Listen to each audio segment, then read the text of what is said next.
نہیں ہے، رمضان کے روزوں کا نام دستور کے اندر نہیں ہے، اس لیے ہر چیز کو مٹا دیا جائے۔ یہ کیا چیز ہے؟ دستور مجموعی طور پر دستور نے کہہ دیا کہ مسلمان ایک اقلیت ہے اور ہر اقلیت کو اپنے مذہب پر چلنے کا اختیار ہے، مذہب کی ہر چیز اس ایک دفعے کے اندر آ گئی۔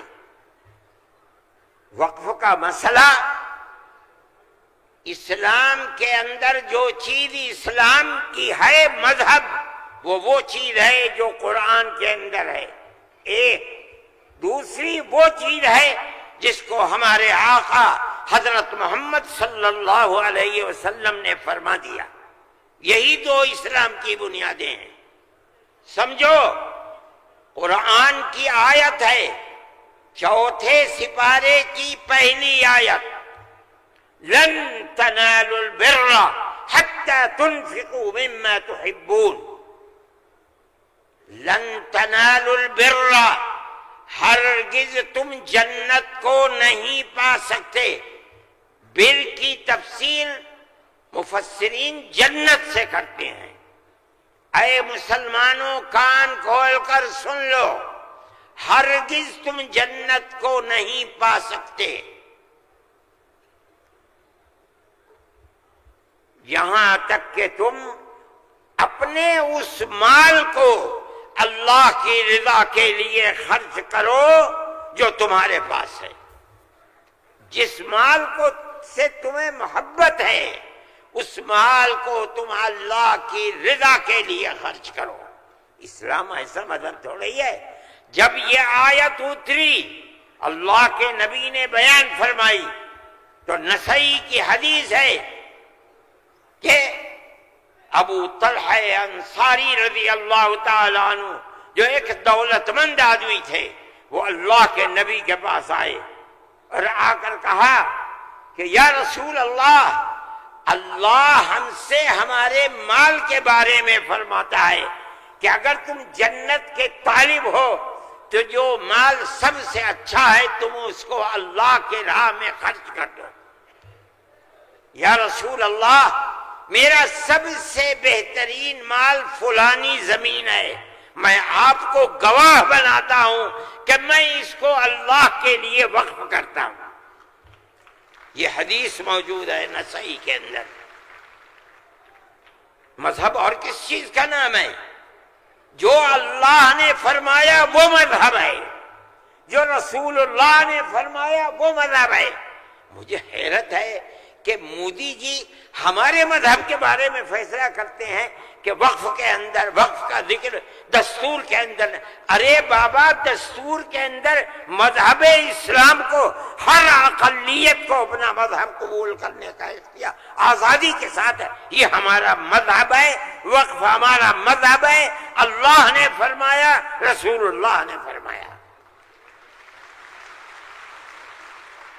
حدیث کے اندر آتا ہے کہ جب انسان مر جاتا ہے، یہ مسلم کی حدیث ہے، اذا مات الانسان انقطع عمله عنه۔ جب آدمی مر گیا، اب اس کے اندر کام کرنے کی طاقت بھی نہیں ہے، اب اسے کسی چیز کا ثواب ملتا تھا، نماز پڑھنے کا، روزہ رکھنے کا، نہ نماز پڑھ سکتا ہے نہ روزہ، مگر فرماتے ہیں تین چیزیں ایسی ہیں مرنے کے بعد بھی آدمی قبر میں چلا گیا اسے ثواب ملتا رہتا ہے۔ کیا ہے؟ اس کے اندر پہلی چیز ہے صدقۃ جاریۃ، ایسا صدقہ کر کے جانا کہ جو اس کا ثواب برابر جاری رہے۔ مثال کے طریقے پر کوئی کنواں کھدوا دیا، یہ اللہ کے لیے وقف ہے، 100 سال، 200 سال، 1000 سال اگر اس کنویں سے پیاسا پانی پیے گا اس آدمی کو پہنچے گا جو مر گیا 100 سال پہلے، اس نے بنوایا تھا کنواں۔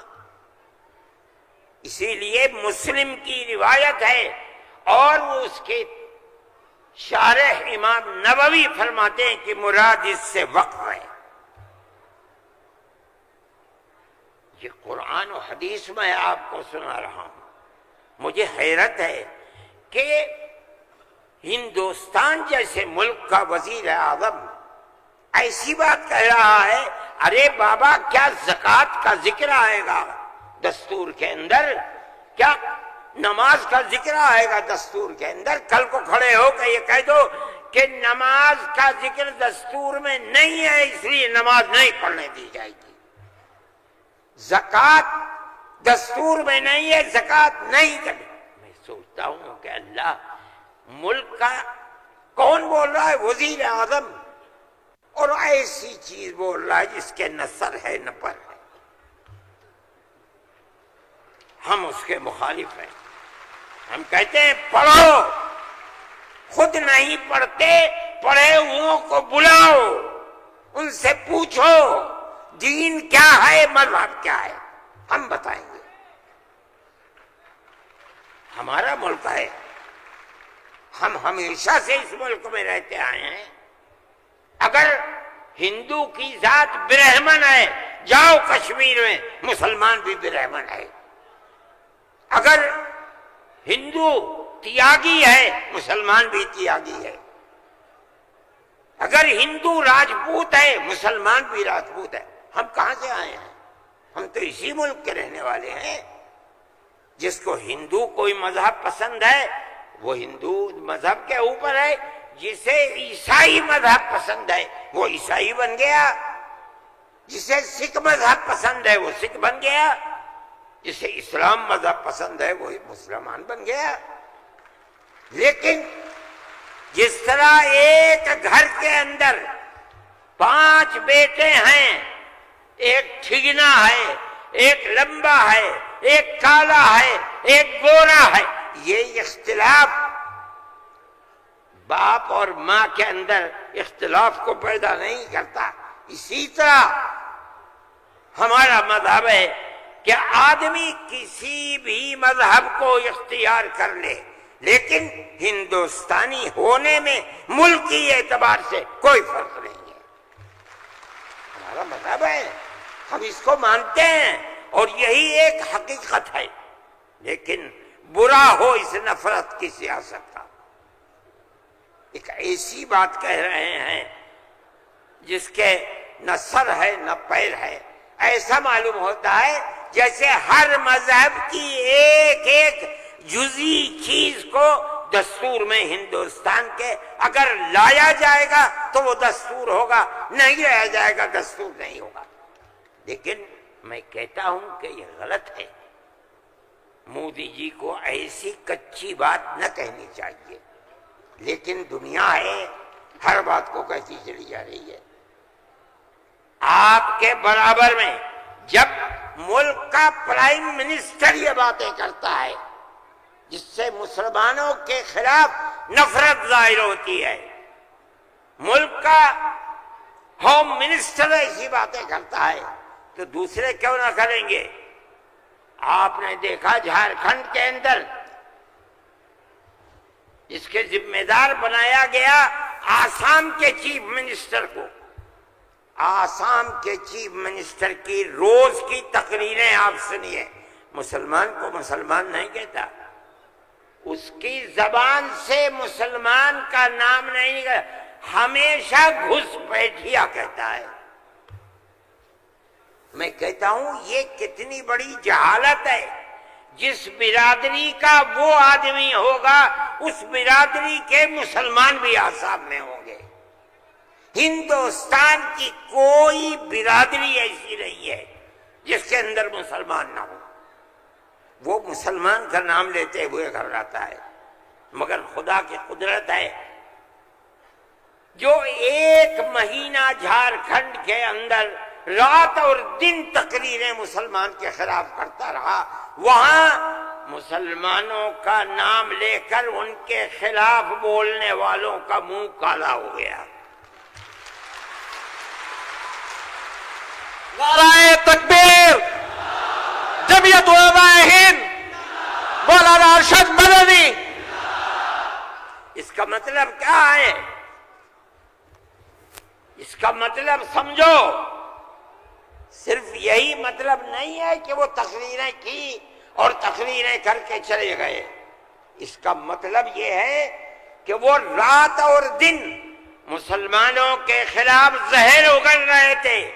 جھارکھنڈ کے صرف ہندو نہیں، ہندو اور مسلمانوں نے مل کر اس تحریک اور اس سیاست کو تھوک دیا اس کے اوپر. الیکشن کے اندر بی جے پی کی ناکامی وہ صرف مسلمان کے حصے میں نہیں لکھی جائے گی. مسلمان کی تعداد کتنی ہے جھارکھنڈ کے اندر؟ اس کا مطلب یہ ہے کہ نفرت کی اس سیاست کو جھارکھنڈ کے ہندو اور مسلمان نے تھوک دیا، اس کے اوپر قبول نہیں کیا.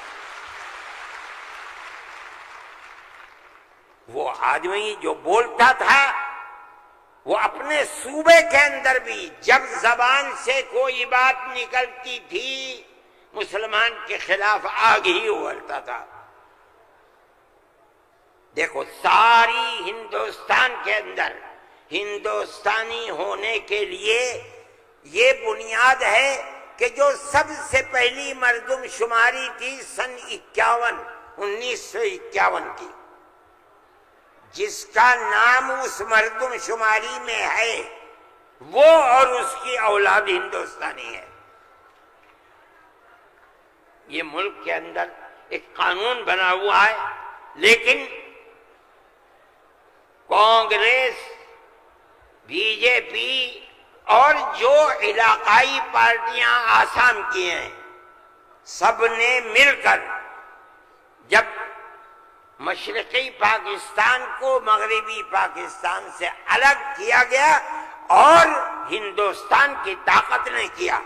اندرا جی کے زمانے کے اندر بہت سے لوگ ہندوستان بمباری ہو رہی تھی بھاگ گئے پاکستان، اور پاکستان کے بہت لوگ بھاگ گئے ادھر. اب کیسے کہا جائے کہ ہندوستانی پاکستانی کون کون ہے؟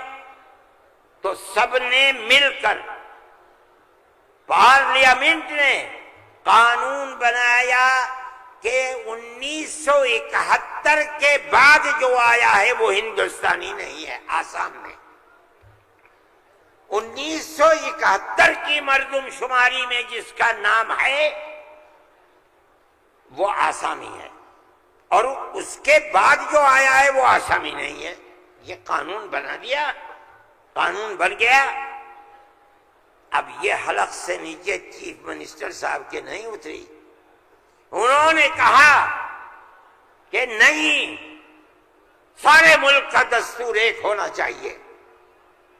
ارے بابا، کانگریس کا زمانہ تھا، کانگریس نے پارلیمنٹ کے اندر یہ اصول بنایا، اس کے اوپر بی جے پی کے بھی دستخط ہیں، علاقائی پارٹیوں کو بھی دستخط ہیں. ہم نہیں جانتے کچھ.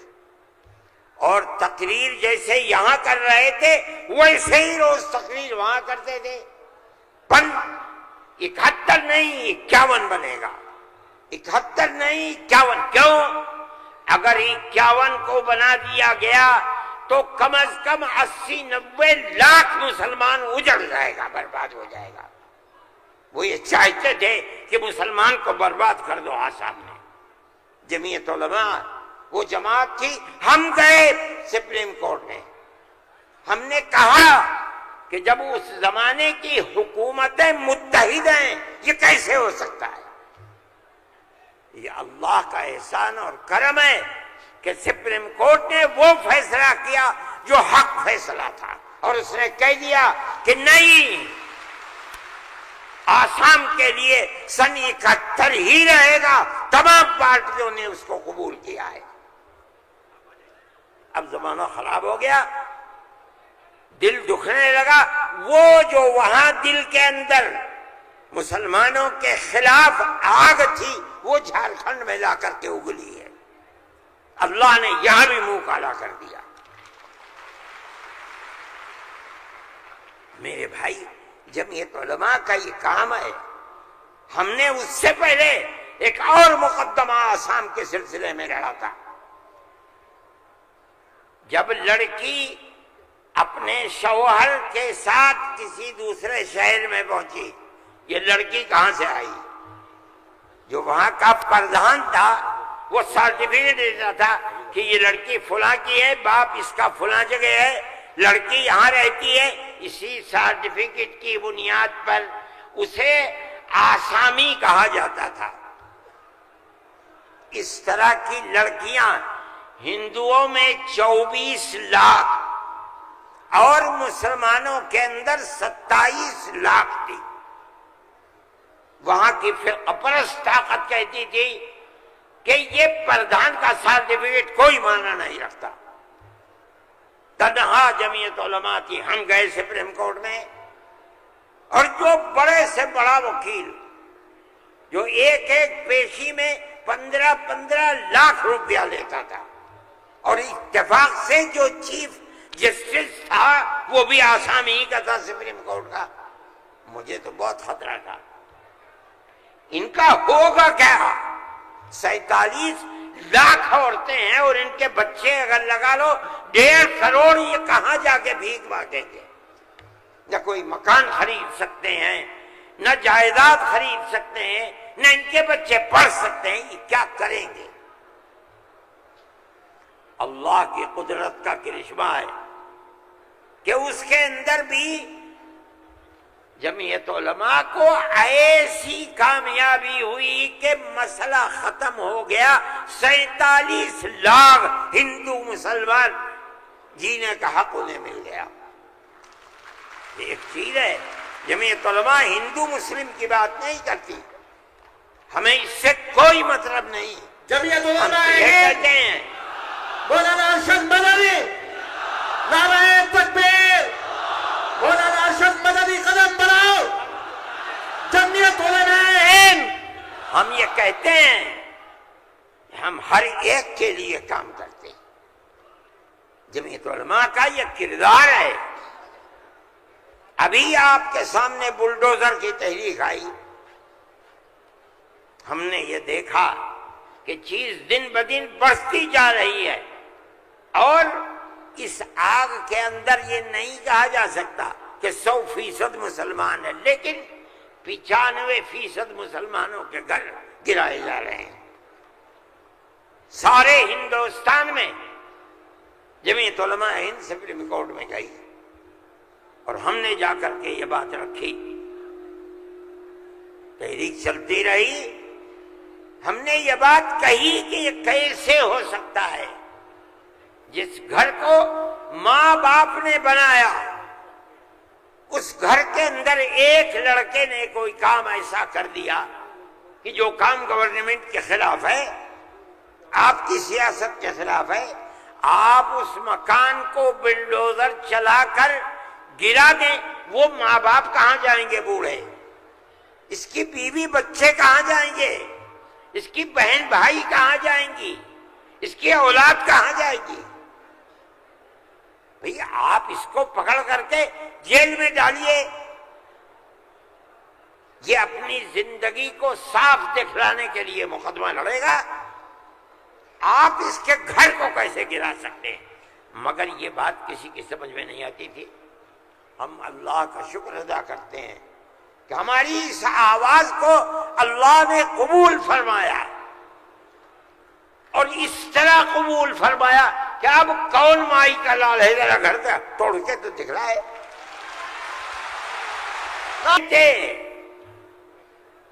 یہ وکیل جو سپریم کورٹ سے لڑ رہے تھے مدرسوں کے پڑھے ہوئے نہیں تھے، ہندو تھے. اس کا مطلب ہے کہ ملک کے اندر آج بھی لاکھوں نہیں کروڑوں ہندو ہیں جو مذہب سے اوپر اٹھ کر دکھ سکھ میں ایک دوسرے کے ساتھ شریک رہنا چاہتے ہیں. ہم اپنی 1400 سالہ اسی تاریخ کو زندہ کرنا چاہتے ہیں، زندہ رکھنا چاہتے ہیں. جمعیت علماء اس کے لیے کھڑی ہوئی ہے. ہم ہر جگہ جاتے ہیں، اس کو نہیں دیکھتے کہ کون ابو حنیفہ کا ماننے والا ہے، کون آدمی اہل حدیث ہے، کون غیر مقلد ہے، کون جماعت اسلامیہ، کون ہندو ہے، کون مسلمان ہے. ہم نہیں دیکھتے. اگر ظلم و تشدد ہو رہا ہے، ہم وہاں جاتے ہیں۔ سیلاب آیا کیرلا کے اندر، ہم پہنچے، ہم نے مکانات 2 کروڑ روپیہ خرچ کیا، مکانات کی تعمیر کرائی، مکانات کو بنوایا۔ مسلمانوں کے مکانات بھی تھے، ہندوؤں کے مکانات بھی تھے، عیسائیوں کے مکانات بھی تھے، جاؤ جا کر کے دیکھو، ہم نہیں کرتے یہ کام۔ بنگال کے اندر سیلاب آیا، لاکھوں آدمی اجڑ گئے، ہم نے وہاں کیمپ لگائے، ایک ایک کیمپ میں 2700 صبح 2700 دوپہر میں کھانا کھاتے تھے، کوئی تمیز نہیں کون ہندو ہے کون مسلمان، جو مصیبت کا شکار ہے آئے ہمارے دسترخوان کے اوپر کھانا کھائے، یہ ہمارا کردار ہے۔ میرے بھائی ان تمام چیزوں کو سمجھنا چاہیے۔ یہ مجھے آج حیرت ہوتی ہے، وزیر اعظم کا خطاب سن کر مجھے حیرت ہوئی، ایسا لگتا ہے کہ جسے پڑھ لکھ کر کے نہیں خواہ بخواہ بول دیے۔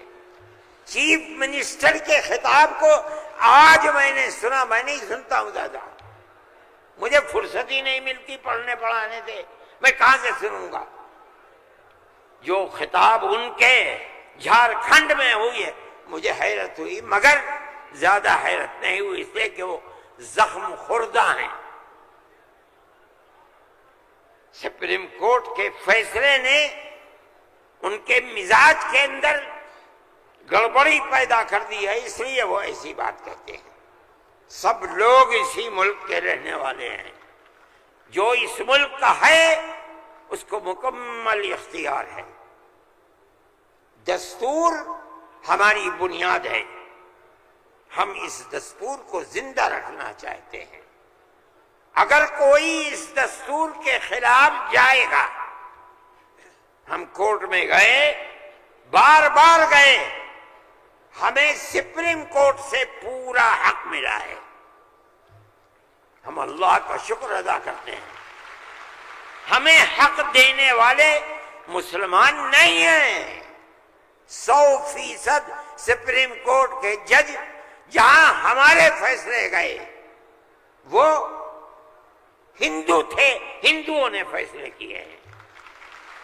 اس کا مطلب ہے کہ ہمارے ملک کے اندر آج بھی 2-4 نہیں، لاکھ 10 لاکھ بے شمار لوگ ہیں کہ جو ہندو مسلم مذہب سے اوپر اٹھ کر ایک دوسرے کے ساتھ پیار و محبت کا معاملہ رکھنا چاہتے ہیں، اور جو طاقتیں ملک کے اندر نفرت کو پیدا کر رہی ہیں، ملک کے اندر ایک بہت بڑا طبقہ ہے جو اس نفرت کی سیاست کو ملک کی تباہی کا سبب سمجھتا ہے۔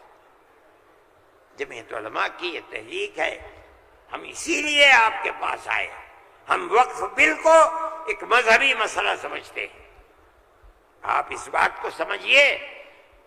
لوگ نہیں کہتے، میں تو سچ بات کہہ دیتا ہوں، آپ کے اس صوبے کی حکومت وہ بیساکھی ہے جس کے اوپر مرکزی حکومت ٹکی ہوئی ہے، یہ بھی اس کے اندر شریک ہے۔ وہ کہتے ہیں کہ ہم مسلمانوں کو کوئی تکلیف نہیں پہنچنے دیں گے۔ میں نے جو بات کہی ہے اسی لیے کہ یہ آواز ان تک پہنچے کہ وقف کو زندہ رکھنا یہ ہمارا مذہبی فریضہ ہے، ہمارا مذہب ہے وقف۔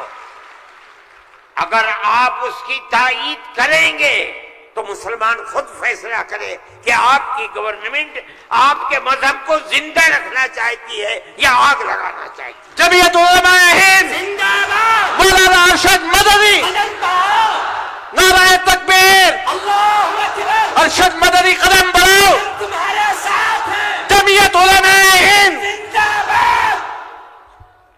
میرے بھائی، تیسرا مسئلہ مدرسوں کا مسئلہ ہے۔ مدرسے 2 طرح کے ہیں، ایک وہ مدرسے ہیں جو گورنمنٹ سے امداد لیتے ہیں، ایک وہ مدرسے ہیں جو گورنمنٹ سے ایک پیسہ بھی نہیں لیتے۔ ہم پہلے سے کہتے تھے، لوگوں سے بلاتے تھے کہ پیسہ مت لو۔ یہ ہو نہیں سکتا کہ گورنمنٹ دے اور تم سے لینا، یہ نہیں ہو سکتا۔ آج سے تقریباً 15-20 سال پہلے دلی کے اندر ایک میٹنگ بلائی، بہار کے لوگ بھی اس وقت گورنمنٹ میں تھے، یہ بھی تھے، اور وہ یہ تھی کہ مدرسے والوں کو ہم پیسہ دیں گے۔ سب نے منع کر دیا کہ ہم نہیں جائیں گے۔ میں نے یہ سوچا کہ مجھے جانا چاہیے، چنانچہ میں چلا گیا وہاں۔ انہوں نے مجھے اسٹیج پر بنا دیا، اس کے اندر بڑے بڑے وزراء بیٹھے ہوئے تھے، ارجن سنگھ بھی تھے اور دوسرے لوگ تھے۔ وہاں تقریر کرنے والوں نے تقریر کی مدرسوں کے خلاف، میں خاموش بیٹھا رہا۔ اس کے بعد مجھ کو کہا کہ آپ بولیں۔ میں بولے، میں نے ان سے کہا کہ آپ نہیں جانتے کہ مدرسوں کا کردار کیا ہے۔ میں آپ کو بتاتا ہوں، جب 1857 کے اندر لوگوں کا قتل عام ہو گیا تو اب ملک کی آزادی کے لیے جہاد کرنے والے مجاہد ہی ختم ہو گئے۔ جن لوگوں نے جہاد کیا تھا وہ جیل میں پکڑے گئے۔ جب عام معافی کا اعلان ہوا تو علماء نکلے اور سر جوڑ کر بیٹھے۔ 57 میں جہاد ہوا تھا، ٹھیک 9 سال کے بعد 1866 میں دارالعلوم کی بنیاد رکھی۔ کیوں؟ اب مجاہد زندہ نہیں رہے، دارالعلوم میں جنگ آزادی کے لیے مجاہدین کی فیکٹری بنانی تھی، وہ ہے دارالعلوم دیوبند۔ مدارس اسلامیہ زندہ باد، جمعیت علماء ہند زندہ باد، نعرہ تکبیر، اللہ اکبر، مدارس اسلامیہ۔ اللہ اکبر۔ اس فیکٹری سے بڑے بڑے ہزاروں مدرسے بن گئے۔ جہاں دنیا میں جائیے، نیو یارک میں چلے جائیے، واشنگٹن میں چلے جائیے، لندن میں چلے جائیے، ساؤتھ افریقہ میں چلے جائیے، اور ایشیا کے اندر تو جس ملک میں قدم رکھو یہیں کے فارغ ہیں یا یہاں کے فارغ ہونے والے کے شاگرد ہیں جنہوں نے مدرسے بنا رکھے ہیں۔ یہ مدرسے در حقیقت ملک کی آزادی کی ضمانت ہیں۔ ملک کے اندر حضرت شیخ الہند یہیں کے پیدا ہوئے جنہوں نے 4 سال مالٹا میں جیل کاٹی۔ مولانا مدنی یہیں سے پیدا ہوئے ہیں جنہوں نے 9 سال انگریز کی جیل کاٹی ہے۔ اور میں نے کہا میں کتنوں کا نام لوں آپ کے سامنے۔ یہ مدرسوں کی زندگی ہے اور یہ تاریخ ہے۔ آپ اس تاریخ کو بجھانا چاہتے ہیں، کہتے ہیں بالکل نہیں۔ انہوں نے کہا کہ ہم نہیں بجھانا۔ میں نے کہا کہ یہ ہو نہیں سکتا کہ آپ پیسہ دیں انہیں اور پھر ان کے نظام تعلیم اور نصاب تعلیم میں دخل نہ دیں۔ آواز آئی، ہم وعدہ کرتے ہیں کہ نہیں دیں گے۔ میں نے کہا اچھا، میں آپ کو جھوٹا نہیں کہتا ہوں۔ مجھے یہ بتائیے کہ ابھی الیکشن میں 3 سال باقی ہیں، کیا آپ یہ ضمانت دے سکتے ہیں کہ 3 سال کے بعد جو الیکشن ہوگا اس الیکشن کے نتیجے میں کامیاب ہو کر آپ ہی اقتدار کی کرسی پر بیٹھیں گے؟ کہنے لگے نہیں دے سکتے۔ میں نے کہا تو آپ تو 3 سال کی ضمانت نہیں دیتے، اور میرے دل میں یہ ارمان ہے کہ اگر قیامت تک میں زندہ رہوں گا تو مدرسوں کو لے کے چلوں گا۔ میرا آپ سے کیسے ہو جائے گا؟ میری آپ سے اس میں مثالات نہیں ہو سکتی۔ آپ کو اسکول بنانے ہیں، آپ مجھے دیجئے، آپ اگر 50 اسکول کہیں گے میں 50 بنا دوں گا۔ لیکن آپ یہ چاہیں کہ مدرسے کو ختم کر کے اس کے اندر اسکول کا نصاب بن جائے، یا یہ مدرسے آپ سے پیسہ لے کر چلے، جمعیت علماء اسے گوارا نہیں کرے گی۔ میں نے ان سے کہا کہ مدرسے اور مسجد میں کوئی فرق نہیں ہے۔ کہنے لگے وہ کیسے؟ میں نے کہا اس لیے کہ اگر مسجد میں نماز پڑھی جاتی ہے، مدرسے میں نماز سکھلائی جاتی ہے۔ اگر مسجد میں نماز کے اندر قرآن پڑھا جاتا ہے، مدرسے کے اندر قرآن پڑھنا سکھلایا جاتا ہے۔ کیسے دونوں الگ ہو جائیں گے؟ یہ دونوں ایک دوسرے کے ساتھ ہیں۔ جیسے ہم مسجد اپنی خود بناتے ہیں، چاہے ایک چھپر ڈال کر کے بنائیں، اسی طرح ہم مدرسے میں بھی آپ سے کوئی مساعدت لینا ہم نہیں گوارا کر سکتے۔ اچھا، میں یہ کہہ کر کے بیٹھ گیا، صدیقی صاحب جن کو گورنمنٹ نے بنایا تھا اسکولوں کو ان کا اقلیتی کردار دینے کے لیے، وہ میرے برابر بیٹھے تھے، وہ بھی اس اجتماع کو بلانے والے تھے۔ اس کے بعد ایک اور صاحب کھڑے ہوئے میرے بعد، انہوں نے پہلے تو یہ کہا کہ مجھے بڑا افسوس ہے کہ آپ نے ارشد کے بعد مجھے بلا لیا، کچھ وقفے کے بعد بلاتے۔ انہوں نے تقریر، اور جیسے انہوں نے کہا، میں نے اس پر یہ کہا کہ میرے اندر یہ طاقت ہے، آپ جو فرمائیں گے میں اسے قبول کروں گا، خاموش، میں کوئی اس کی تردید نہیں کروں گا، اس لیے آپ فرمائیے۔ جیسے انہوں نے کہا کہ مدرسوں کا کردار کمزور ہو گیا، وہ تو مجمع جو صبح سے کھڑے ہو گئے، خبیث ہے، اتار دو، پھینک دو، نکال دو اس کو یہاں سے۔ جب آگ لگنے لگی تو میں نے صدیقی صاحب سے کہا، جب صدیقی صاحب میں تو جا رہا ہوں۔ صدیقی صاحب نے مجھے پکڑیا، بھائی خدا کے لیے بیٹھ جاؤ، یہ مجمع ہمارے قابو میں نہیں آئے گا۔ تو میں نے ان لوگوں سے کہا کہ بھائی کیا بات ہے، کیوں آخر گھبرا رہے؟ ایک بات ہے، آپ کی مرضی کے مطابق ہے، آپ قبول کیجئے، نہ مرضی کے مطابق ہے آپ نہ قبول، لیکن اس اجلاس کے اندر یہاں کیوں شور بچاتے ہو؟ خیر وہ لوگ بیٹھ گئے۔ جب ہو گیا تو میں اٹھ کے بھاگ گیا۔ کانگریس گورنمنٹ کی جو بالکل آخری شخصیت تھی، انہوں نے کہا کہ بھائی سونیا جی صدر تھیں، انہوں نے کہا کہ آپ نے کیا کر دیا، میں پہلے منع کرتی تھی کہ اس مسئلے کو نہ چھوڑو، بند کر دو اس کو، جو مدرسہ بند ہو گیا۔ آج بھی یہی مصیبت تھی، ان مدرسوں کے خلاف ابتدا میں جو امداد نہیں لیتے تھے کوئی نہیں بولتا تھا، اس لیے کہ جب تمہارا کھایا نہیں ہے تو تم ہم سے پوچھ کیوں سکتے ہو؟ جو تمہارا کھاتے ہیں ان سے جا کے کہو، انہوں نے کھایا ہے اب تم ان کے حلق سے نکالو، ہم نے تو کبھی تم سے 2 پیسے بھی نہیں دیے۔ دارالعلوم دیوبند کو سن 56 کے اندر، 1956 میں، جو اس وقت یہاں بہار کے آدمی تھے اور ملک کے صدر جمہوریہ تھے ڈاکٹر راجندر پرساد، وہ دیوبند آئے تھے۔ انہوں نے دیوبند، حضرت رحمت اللہ علیہ زندہ تھے، حضرت مدنی، انہوں نے دارالعلوم کے لیے ایک لائبریری کے پیسے دارالعلوم کو دینے کا وعدہ کیا۔ جب وہ چلے گئے، اب شکریہ ادا کیا ان کا بہت، جب وہ چلے گئے تو ان کو خط لکھ کر بھیج دیا گیا کہ دارالعلوم دیوبند کے بنانے والوں کا یہ حکم ہے، یہ اصول ہے کہ کسی بھی مسلم یا غیر مسلم حکومت سے کبھی کوئی مدد نہیں لی جائے گی، اس لیے ہم آپ کا شکریہ کے ساتھ واپس کرتے ہیں۔ آج تک حکومتوں پر حکومتیں بدل گئیں، انگریز گورنمنٹ، پھر اس کے بعد ہندوستان کی، مگر اس کے اندر کوئی فرق نہیں پڑا ہے۔ لیکن اس کے بعد جنہوں نے لیا تھا گورنمنٹ سے، پھر اس کے بعد ان مدرسوں کے اندر بھی ہاتھ ڈالنا شروع کر دیا۔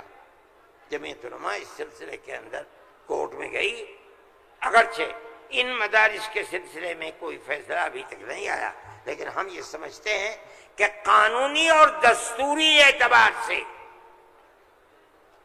جو گورنمنٹ سے کوئی چیز نہیں لیتے، پہلے لیا جاتا تھا چھٹیوں کے اندر گورنمنٹ سے وہ قانون تھا کہ جو ٹکٹ طلبہ لے کے گھر جاتے تھے کنسیشن، اس میں پیسہ کم ہو جاتا تھا۔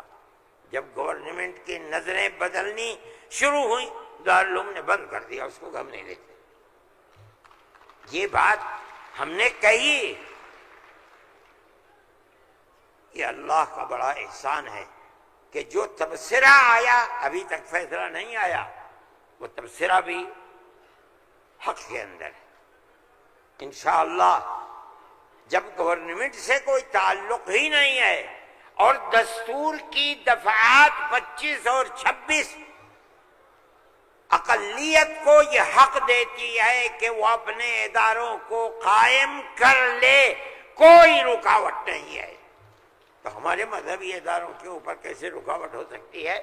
دستور کی یہ دفعات ہمارے لیے چین و سکون اور عزت و آبرو کے ساتھ ملک میں رہنے کا ہمیں حق دیتی ہے۔ ہم یہ سمجھتے ہیں کہ مستقبل کے اندر بھی انشاءاللہ ہم اپنے ان پروگراموں کے اندر کامیاب رہیں گے۔ میرے بھائی، فلسطین کا مسئلہ ہے، دیکھیے جب یہ مسئلہ ہوا اسی دن ہماری گورنمنٹ نے ایک بات کہی کہ یہ دہشت گردی ہے، فلسطینیوں نے حملہ کیا اسرائیل کے اوپر۔ میں نے کہا یہ بھی گورنمنٹ جانتی نہیں ہے۔ جب میں نے اگلے ہی دن بیان دیا کہ یہ غلط ہے، اسرائیل کو بنانے والوں نے بنایا تھا، بیت المقدس اسرائیل سے باہر تھا، فلسطین آزاد تھا۔ اسرائیل نے امریکہ کی مدد سے اور یورپ کی مدد سے بیت المقدس کو، فلسطین کو، تمام فلسطین کے اوپر زبردستی حملہ کر کے فلسطینیوں کو غلام بنایا اور اپنے اندر داخل کر لیا۔ پھر یہی نہیں، 2-4 سال کے بعد حملہ کیا شام کے اوپر، اور گولان کی جو پہاڑیاں تھیں ان کو اپنے قبضے میں لے لیا۔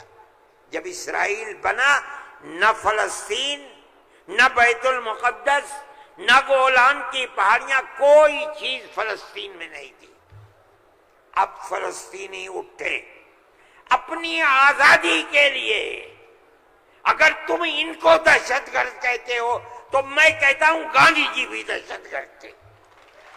تکبیر، اللہ اکبر، جمعیت علماء ہند، زندہ باد، مولانا ارشد مدنی، قدم بڑھاؤ، نعرہ تکبیر۔ اللہ اکبر۔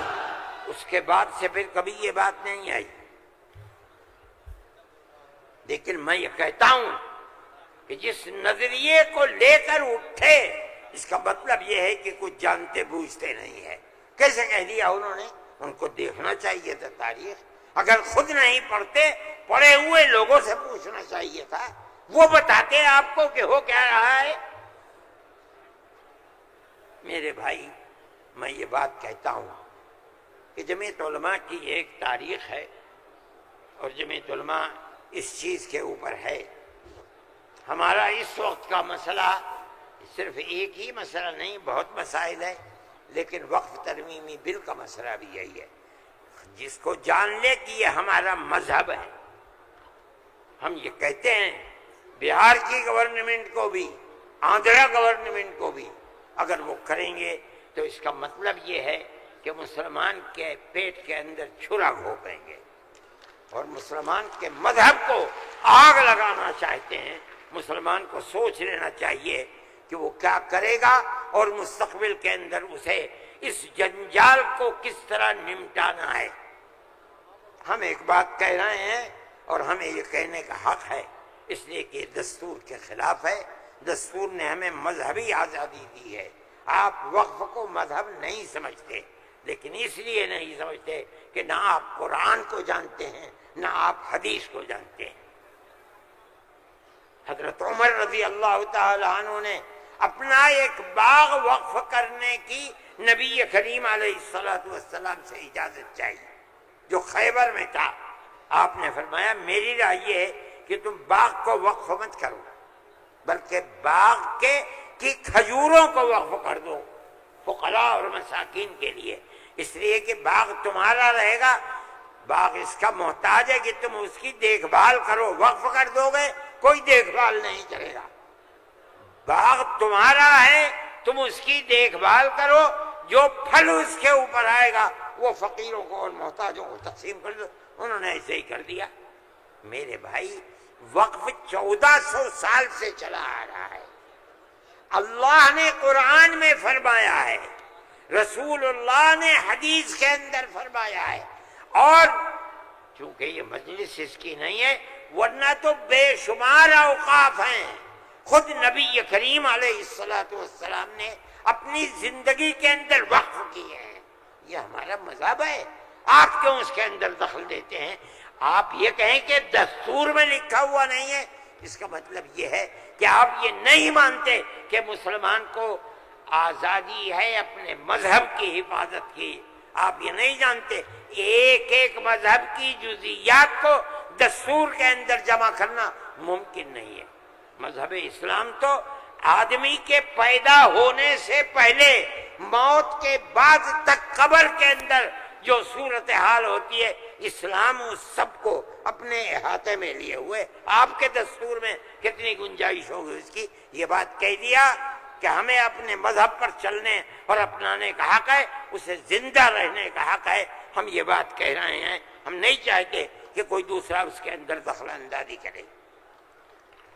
میرے بھائی میں نے یہ بات کہی اور میں نہیں سمجھتا ہوں کہ اس سے زائد مجھے کوئی بات کہنی چاہیے، اس لیے میں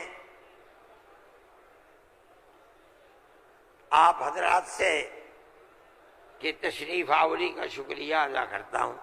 میں اس ہال کے اندر 1-2 مرتبہ پہلے بھی آ چکا ہوں، مگر میں نے کبھی مسلمانوں کا اتنا بڑا مجمع یہاں نہیں دیکھا۔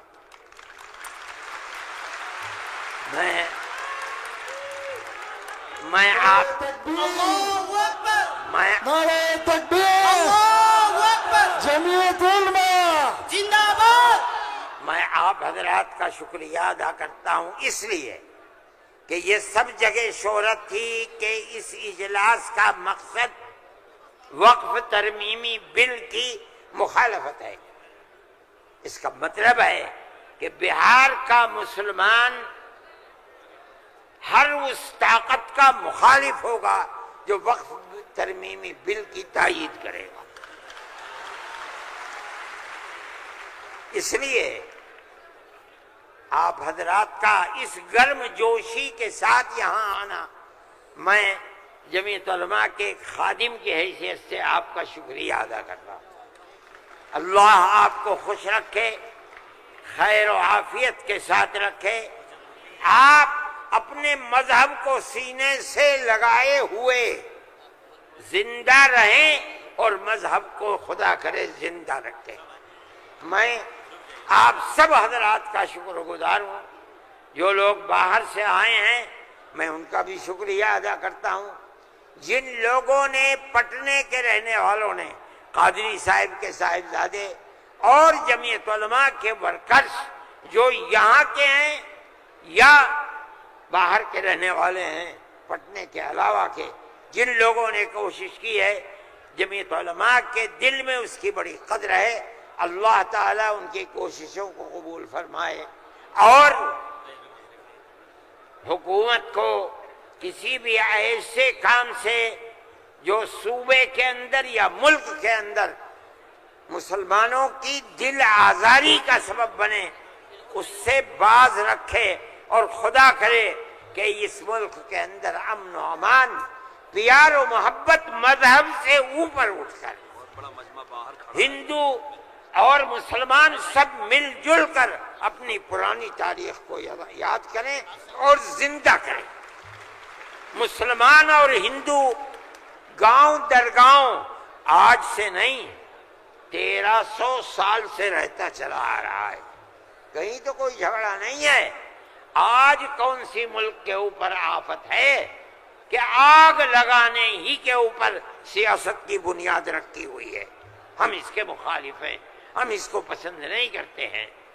ملک ہمارا ہے، ہم ملک کے اندر امن و امان کو چاہتے ہیں، پیار و محبت کو چاہتے ہیں۔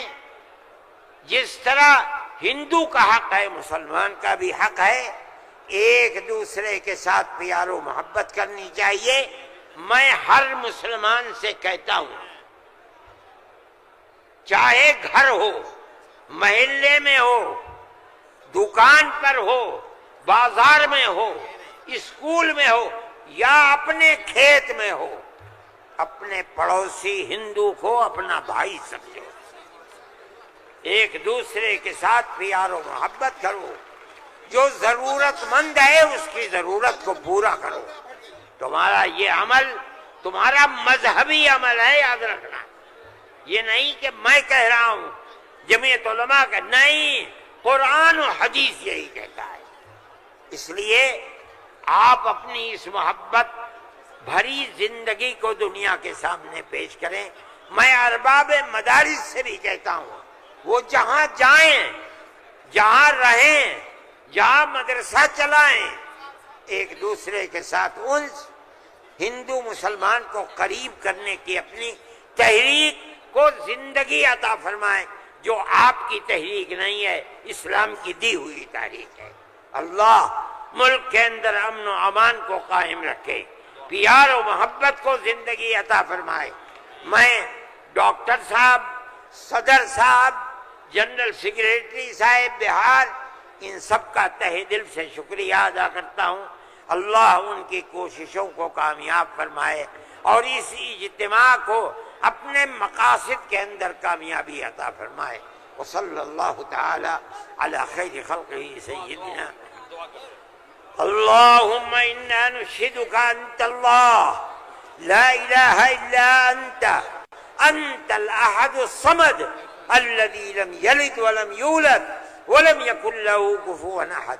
اللهم صل على سيدنا عبدك ورسولك محمد النبي الأمي وعلى آله وأصحابه وأهل بيته وبارك وسلم كما تحب وترضى عدد ما تحب وترضى۔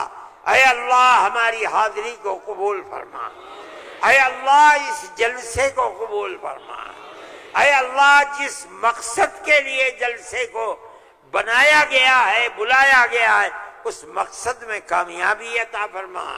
اے اللہ اس اجتماع کے انجام کو بہتر فرما۔